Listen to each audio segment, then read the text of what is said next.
हालिया दिनों में बिटकॉइन की कीमत पर आलमी सियासत का गहरा असर देखा जा रहा है, खास तौर पर अमेरिका और ईरान के दरमियान जारी कशीदगी और अमन मुज़ाकरात के तनाजुर में। वाज़ेह रही कि इस वक्त बिटकॉइन की कीमत तकरीबन $76,000 के करीब मुस्तहकम है और हालिया दिनों में इसमें मामूली तेज़ी भी देखी गई है। इसकी बड़ी वजह अमेरिका और ईरान के दरमियान होने वाले अमन मुज़ाकरात के दूसरे मरहले का ऐलान है। तारीखी तौर पर देखा जाए तो जब भी खित्ते में कशीदगी बढ़ी है तो बिटकॉइन ने इब्तदा में दबाव महसूस किया।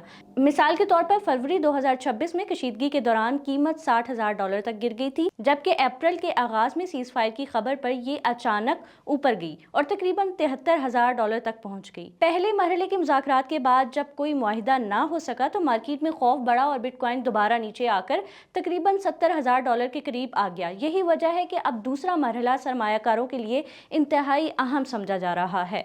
माहिरीन के मुताबिक मौजूदा सूरत हाल में बिटकॉइन एक इंतजार की मार्केट में है। अगर मुज़ाकरात कामयाब होते हैं तो एतमाद बहाल होगा, तेल की कीमतें कम होंगी और बिटकॉइन $85,000 या इससे ऊपर भी जा सकता है। लेकिन अगर कशीदगी बढ़ी या मुज़ाकरात नाकाम हुए तो कीमत आर्जी तौर पर $70,000 या इससे नीचे भी आ सकती है। माहिरीन ये भी कहते हैं कि जुग्राफियाई कशीदगी का असर सिर्फ खौफ या एतमाद तक महदूद नहीं रहता, बल्कि ये आलमी महंगाई और शरह सूद की पॉलिसी को भी मुतासिर करता है, जो बिलआखिर बिटकॉइन की तलब पर असर डालता है।